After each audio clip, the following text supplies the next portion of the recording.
نحمده ونصلي على رسوله الكريم اما بعد فاعوذ بالله من الشيطان الرجيم بسم الله الرحمن الرحيم رب اشرح لي صدري ويسر لي امري واحلل عقدة من لساني يفقهوا قولي۔ ناظرین، پروگرام اللہ کے خوبصورت نام کے ساتھ آپ کی خدمت میں حاضر ہیں۔ آج ہم انشاءاللہ اللہ سبحانہ وتعالیٰ کے نام المتکبر پہ بات کریں گے۔ المتکبر کا معنی ہے بہت بڑائی والا۔ اللہ رب العزت وہ ذات ہے جو اپنی ذات، صفات، افعال اور اپنی سلطنت میں سب سے بڑا ہے، اس جیسا کوئی بھی نہیں۔ باقی تمام مخلوق اس سے چھوٹی ہے، حقیر ہے۔ وہ مخلوق کی تمام صفات سے برتر ہے، اس کی کوئی مثال اور نظیر نہیں۔ وہ اپنے بندوں پر ظلم کرنے سے بھی بہت بڑا ہے، یعنی باوجود اس کے کہ بندے بہت گناہ کرتے ہیں لیکن اس کے باوجود وہ ان کو برداشت کرتا ہے اور اپنی مخلوق میں سے کسی پر ذرہ برابر بھی ظلم نہیں کرتا۔ اللہ سبحانہ وتعالیٰ کے اس نام کا ذکر قرآن مجید میں بھی آتا ہے اور حدیث شریف میں بھی۔ قرآن مجید میں اللہ تعالیٰ کی اور بہت سی صفات کے ساتھ اس کا بھی ذکر ہے، العزیز الجبار المتکبر۔ اور حدیث میں آتا ہے کہ ایک مرتبہ نبی صلی اللہ علیہ وسلم ممبر پر تشریف فرما تھے کہ آپ نے یہ آیت تلاوت فرمائی، وَالسَّمَاوَاتُ مَطْوِيَّاتٌ بِيَمِينِهِ سُبْحَانَهُ وَتَعَالَى عَمَّا يُشْرِكُونَ، کہ اور آسمان اس کے دائیں ہاتھ میں لپٹے ہوئے ہوں گے، پاک ہے وہ اور بہت بلند اس سے جو وہ اس کا شریک ٹھہراتے ہیں۔ اور پھر فرمانے لگے کہ اللہ تعالیٰ اپنی بزرگی خود بیان کرے گا، یعنی قیامت کے دن جب سارے آسمان اس کے ہاتھ میں ہوں گے، اور فرمائے گا انا الجبار، میں ہوں جبار، انا المتکبر، میں ہوں متکبر، انا الملک، میں ہوں بادشاہ، انا المتعالی، میں ہوں غالب، بلند۔ حقیقت یہ ہے کہ سب بڑائی اللہ سبحانہ وتعالیٰ کے لیے ہے، زمینوں میں بھی اور آسمانوں میں بھی۔ سورۃ الجاثیہ میں ارشاد باری تعالیٰ ہے، وَلَهُ الْكِبْرِيَاءُ فِي السَّمَاوَاتِ وَالْأَرْضِ، اور اسی کے لیے آسمانوں اور زمین میں سب بڑائی ہے۔ ایک حدیث کے مطابق جنت عدن میں جب بندے اپنے رب کو دیکھیں گے تو اس وقت سوائے عظمت کے پردے کی کوئی چیز اس کے چہرے پر نہ ہوگی، یعنی یہ بڑائی اس کے لیے ہمیشہ کے لیے ہے، اور اللہ سبحانہ وتعالیٰ کے علاوہ کسی اور کے لیے یہ بڑائی ہے ہی نہیں۔ اسی لیے اللہ سبحانہ وتعالیٰ نے جب ابلیس نے انکار کیا اللہ تعالیٰ کے حکم کا تو اس وقت اس کو صاف فرما دیا، قال فاہبط منها فما يكون لك ان تتكبر فيها فخرج انک من الصاغرین، فرمایا یہاں سے اتر جا، کیونکہ تیرے لیے یہ نہ ہوگا کہ تو اس میں تکبر کرے،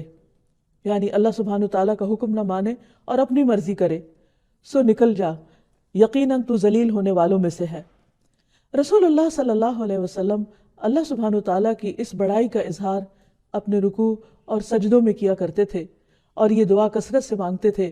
سبحان ذی الجبروت والملکوت والکبریاء والعظمہ، تمام پاکی اللہ کے لیے ہے جو طاقت اور سلطنت والا ہے، جو کبریائی اور عظمت والا ہے، یعنی انتہائی بندگی کے مقام پر رکوع اور سجدے کی حالت میں رسول اللہ صلی اللہ علیہ وسلم اللہ تعالیٰ کی اس بڑائی کا اقرار کیا کرتے تھے۔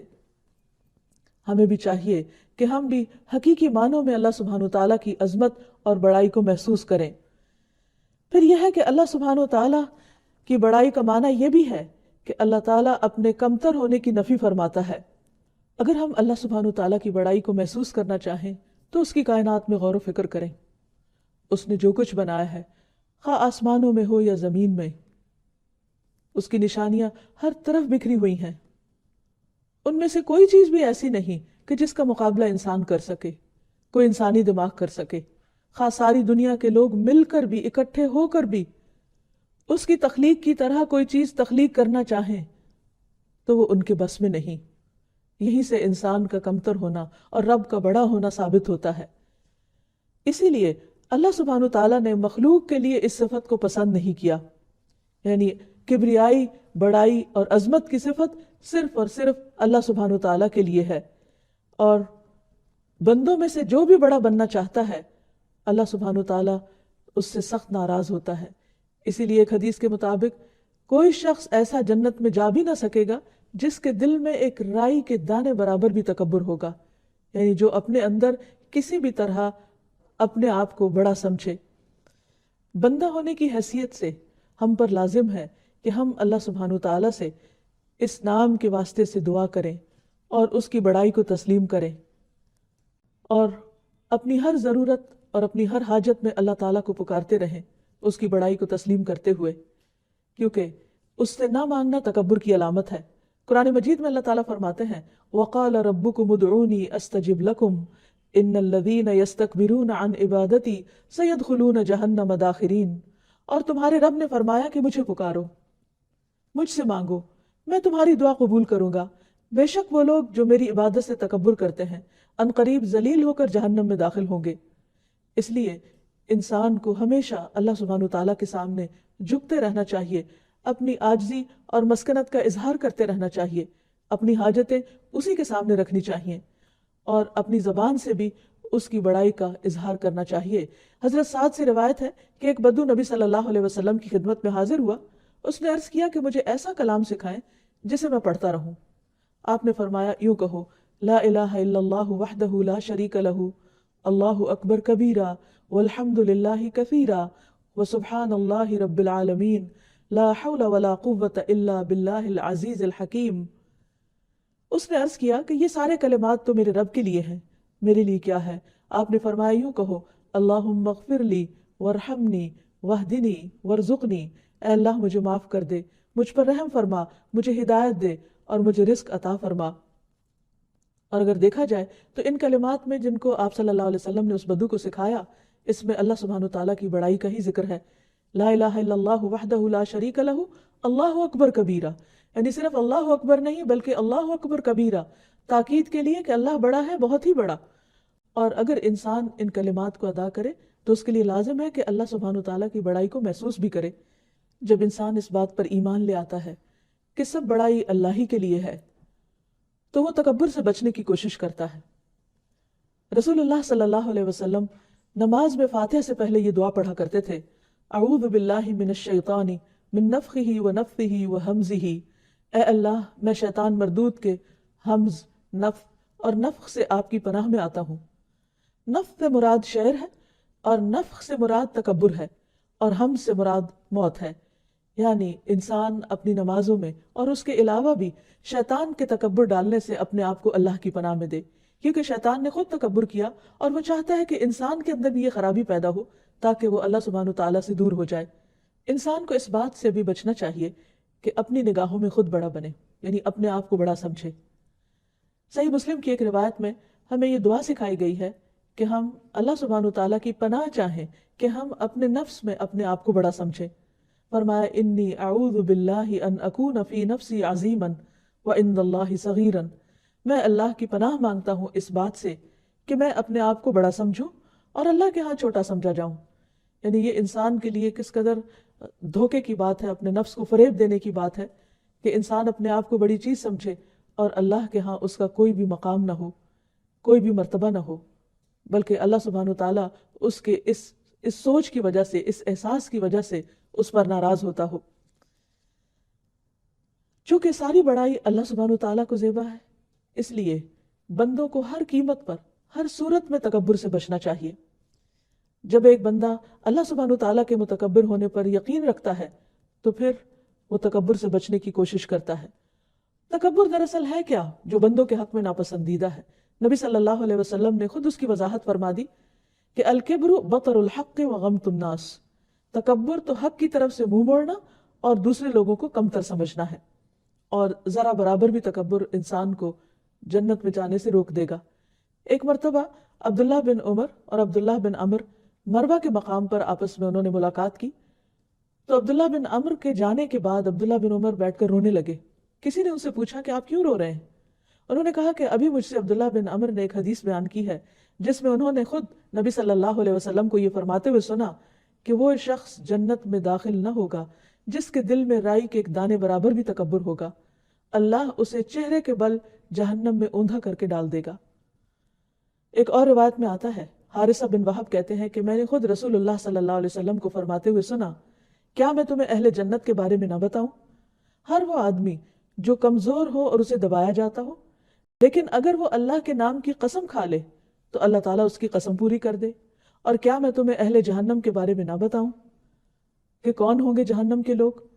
فرمایا ہر وہ بدخلق آدمی، بد اخلاق آدمی جو کینہ پرور ہو، متکبر ہو، یعنی اس کی عادتیں بھی بری ہوں، لوگوں کے ساتھ معاملہ بھی برا ہو، اس کے دل میں لوگوں کے خلاف نفرت ہو، کینہ ہو، بغض ہو، اور اس کے ساتھ ساتھ اپنے آپ کو بڑی چیز سمجھتا ہو۔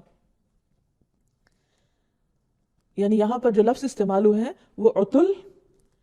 عتل اس شخص کو کہتے ہیں جو بہت سخت طبیعت کا ہو، کہ دوسرے لوگ اس سے بات نہ کر پائیں، اس کے ساتھ معاملہ کرتے ہوئے ڈریں۔ اور پھر جواز جو بہت کنجوس ہو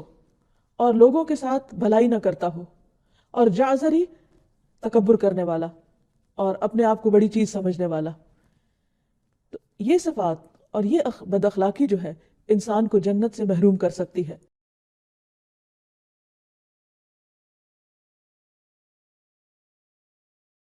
نبی صلی اللہ علیہ وسلم نے فرمایا جس شخص کی روح اس کے جسم سے اس حال میں جدا ہو کہ وہ 3 چیزوں سے بری ہو تو وہ جنت میں داخل ہوگا۔ یعنی 3 چیزیں اس کے اوپر نہ ہو۔ نمبر 1 قرض، یعنی اس کو کسی کا کچھ دینا نہ ہو۔ نمبر 2 تکبر نہ ہو اس کے اندر، اور نمبر 3 اس نے مال غنیمت میں کبھی خیانت نہ کی ہو۔ متکبر ہونا کسی کے لیے بھی زیبا نہیں، لیکن خاص طور پر اگر کوئی شخص محتاج ہو، فقیر ہو، یعنی دنیاوی اعتبار سے اس کا کوئی سٹیٹس نہ ہو، اور اس کے باوجود اپنے آپ کو بڑی چیز سمجھے تو اس کے لیے اور بھی زیادہ برا ہے۔ رسول اللہ صلی اللہ علیہ وسلم نے فرمایا 3 قسم کے آدمیوں سے اللہ تعالیٰ قیامت کے دن کلام نہ کرے گا، اور نہ ان کو پاک کرے گا، اور نہ ان کی طرف وہ دیکھے گا، بلکہ ان کے لیے دردناک عذاب ہوگا۔ نمبر 1 بوڑھا زانی، نمبر 2 جھوٹا حکمران، اور نمبر 3 تکبر کرنے والا فقیر، یعنی کچھ ہے نہیں لیکن اس کے باوجود اس کی اکڑ کہیں نہیں جاتی۔ اسی طرح ایک آدمی رسول اللہ صلی اللہ علیہ وسلم کے پاس بیٹھا ہوا بائیں ہاتھ سے کھا رہا تھا، تو آپ نے اس سے فرمایا کہ کل بھی یمینک، دائیں ہاتھ سے کھاؤ۔ تو اس نے کہا لستطعت، مجھ میں استطاعت نہیں، میں ایسا نہیں کر سکتا۔ تو آپ نے فرمایا تم کبھی نہ کر سکو گے، یعنی اگر تم میری بات کو مان نہیں رہے اور اس کو قبول نہیں کر رہے تو پھر تم کر بھی نہیں سکو گے۔ راوی کہتے ہیں کہ اس شخص کو تکبر نے ایسا کرنے سے روکا تھا، اور تکبر نام ہی اس چیز کا ہے کہ انسان حق کا انکار کر دے اور دوسرے لوگوں کو حقیر سمجھے۔ تو ہمارا معاملہ اللہ سبحانہ وتعالیٰ کے احکامات کے ساتھ اور نبی صلی اللہ علیہ وسلم کی سنت کے ساتھ کیا ہونا چاہیے کہ جب کوئی بھی چیز ہمارے سامنے آئے تو ہم دل و جان سے اسے ایکسیپٹ کرنے والے ہوں، اس کو ماننے والے ہوں، اور اس کو خوشی سے لینے والے ہوں۔ کیونکہ بعض اوقات انسان انا کا شکار ہو جاتا ہے، بعض اوقات اسے عزت کا مسئلہ بنا لیتا ہے، بعض اوقات اپنی مرضی کے خلاف سمجھتا ہے یا اپنی خواہشات کے اگینسٹ اس کو سمجھتا ہے، اور اس طرح وہ حق کو قبول نہیں کرتا۔ یعنی عام طور پر تکبر صرف فخر اور غرور کے معنی میں لیا جاتا ہے، یا جس کا انسان ظاہری طور پر اظہار کرتا ہے وہ تو ہے ہی، لیکن اگر انسان ظاہری طور پر اپنے آپ کو بہت ہمبل اور بہت عاجز بھی محسوس کروائے، لیکن جب اس کے سامنے حق بات کی جائے تو اس کو وہ قبول نہ کرے، اس معاملے میں سخت ہو جائے، تو یہ دراصل اس کے تکبر کی علامت ہے۔ تکبر کس طرح دور ہو؟ تکبر صرف اسی وقت دور ہو سکتا ہے جب انسان اپنی اصل پر غور کرے کہ وہ آیا کہاں سے ہے، اس کی تخلیق کس چیز سے ہوئی ہے، وہ کس چیز سے بنا ہے، اور پھر اس کے بعد اس کا انجام کیا ہے، مرنے کے بعد اس کے جسم کا حال کیا ہوگا، اور قیامت کے دن اس کا انجام کیا ہوگا۔ ایک حدیث میں آتا ہے نبی صلی اللہ علیہ وسلم نے فرمایا قیامت کے دن متکبروں کو چیونٹیوں کی طرح پیش کیا جائے گا، یعنی جو اپنے آپ کو بہت بڑی چیز سمجھتے ہیں وہ حشر کے میدان میں چیونٹیوں جیسے ہوں گے، گویا کہ ان کی شکلیں انسان جیسی ہی ہوں گی، یعنی چہرہ چیونٹی کی طرح نہیں ہوگا، انسان اپنی اصل شکل پر ہی ہوگا۔ ہر حقیر چیز ان سے بلند ہوگی، یہاں تک کہ وہ جہنم کے ایک ایسے قید خانے میں داخل ہو جائیں گے جس کا نام بولس ہے، اور ان لوگوں پر آگوں کی آگ چھا جائے گی، یعنی معمولی آگ نہیں، بہت بڑی آگ چھا جائے گی، اور وہ طینۃ الخبال کا پانی پیئیں گے، اور طینۃ الخبال ہے جہنم والوں کی پیپ، یعنی باقی جہنم والے جلنے سے ان کے جسم پر جو زخم ہو جائیں گے، ان زخموں میں جو پیپ ہوگی وہ پیپ بہہ بہہ کر جہاں اکٹھی ہوگی تو ان متکبرین کو جو پیاس لگے گی تو وہاں سے پینے کو کہا جائے گا۔ تو اگر کوئی شخص اس انجام کو یاد رکھے تو وہ کبھی بھی تکبر نہیں کر سکتا، اور پھر یہ بات بھی یاد رکھے کہ تکبر کرنے سے انسان کے نیک اعمال بھی ضائع ہو جاتے ہیں۔ رسول اللہ صلی اللہ علیہ وسلم نے فرمایا جہاد 2 قسم کا ہوتا ہے، جس نے اللہ کی رضا چاہی، امام کی اطاعت کی، عمدہ مال خرچ کیا، اپنے شریک کار لوگوں سے نرمی برتی، فساد سے بچتا رہا، تو بلا شبہ ایسے مجاہد کا سونا اور جاگنا سبھی اجر و ثواب کا کام ہے۔ یعنی جو لوگ اللہ کی راہ میں نکلیں ان کے سامنے اللہ ہی کی رضا ہو، اور جس لیڈر کے ساتھ وہ نکلے اس کی بات بھی مانے، اور اللہ کے راستے میں جب مال خرچ کریں تو بہترین حصہ خرچ کریں، اور جو اس کے آس پاس اور لوگ ہوں، اس کے ساتھی ہوں، شریک کار ہوں، ان کے ساتھ نرمی کا برتاؤ کریں اور فتنے فساد سے بچیں۔ تو ایسا شخص جب اللہ کی راہ میں نکلتا اور جب تک واپس آتا ہے، اس کا سونا، کھانا، پینا، چلنا پھرنا، ہر چیز اجر و ثواب کا باعث بنتی ہے۔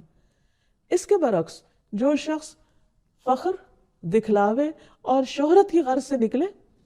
امام کی نافرمانی کرے، زمین میں فساد کرے، تو بلا شبہ ایسا آدمی برابری کے ساتھ بھی نہیں پلٹتا۔ یعنی گناہ سے بچ کے آنا اس کا مشکل ہے، اور اس کے لیے اجر میں سے کچھ بھی نہیں۔ یعنی خواہ وہ اس راستے میں تھکے اور تکلیفیں اٹھائے اور بڑے بڑے کارنامے سر انجام دے، لیکن جب وہ پلٹے گا تو خالی ہاتھ ہوگا، کیونکہ اس نے وہ ریکوائرمنٹ پوری نہیں کی جو اللہ کے راستے میں نکلنے کی ہے۔ اس کے اندر وہ اخلاق نہیں، وہ طور طریقے نہیں، وہ مینرز نہیں کہ جو اللہ سبحانہ وتعالیٰ کو پسند ہے اور جو بندوں کے لیے بھی خیر و بھلائی کا باعث ہے۔ تکبر اس لیے بھی برا ہے کہ انسان دوسروں کے لیے اذیت کا باعث بن جاتا ہے۔ ایسا شخص جو ہر وقت خود کو بڑی چیز سمجھے اور دوسروں کو حقیر سمجھے، اس کے آس پاس کے لوگ اپنا کانفیڈنس لوز کر جاتے ہیں، اس کے آس پاس کے لوگ اس سے انکمفرٹیبل ہو جاتے ہیں، اس کے آس پاس کے لوگوں کے لیے زندگی دوبھر ہو کر رہ جاتی ہے۔ اس لیے انسان کو انسانوں کے ساتھ اچھے اخلاق کے ساتھ، اچھے معاملات کے ساتھ رہنا بہت ضروری ہے، اور یہ اسی صورت میں ہو سکتا ہے جب انسان اپنے دل کی بڑائی کو ختم کرے اور ساری بڑائی صرف اور صرف اللہ سبحانہ وتعالیٰ ہی کے لیے مانے۔ یہ بھی یاد رہے کہ تکبر کفر کا ایک رکن ہے۔ ابن القیم کہتے ہیں کہ کفر کے 4 ارکان ہیں۔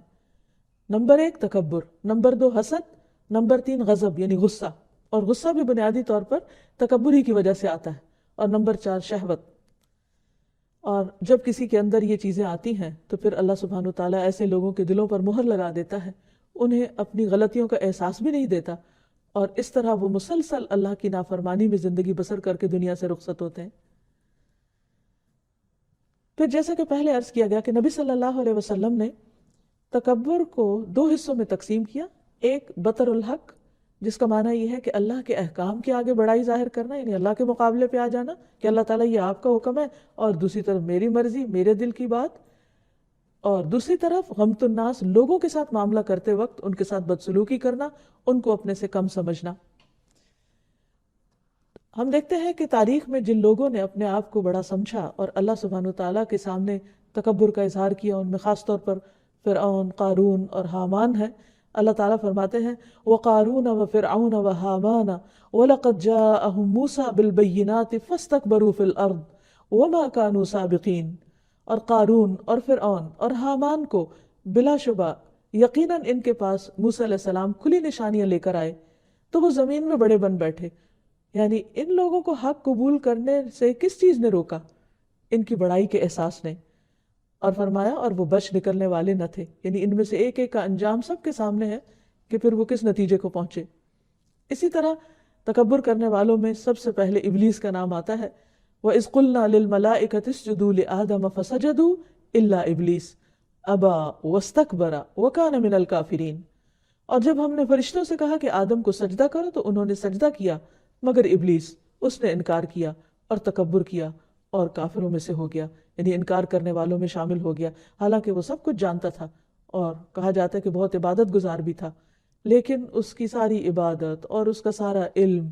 اور سب کچھ، اس کی عزت، ہر چیز پامال ہو گئی، ضائع ہو گئی، کیونکہ اس نے اللہ سبحانہ وتعالیٰ کے حکم کے سامنے اپنی مرضی کی، اللہ سبحانہ وتعالیٰ کی بات نہیں مانی۔ تو یاد رکھیے کہ تکبر بطر الحق ہے، حق سامنے آ جائے، حق سمجھ میں آ جائے، اور پھر انسان اسے قبول نہ کرے کہ وہ اس کی مرضی کے خلاف ہے۔ پھر اسی طرح صرف اللہ سبحانہ وتعالیٰ کے حکم کے سامنے ہی نہیں، بلکہ رسول صلی اللہ علیہ وسلم کے یا اللہ سبحانہ وتعالیٰ کے کسی بھی رسول کی بات کے سامنے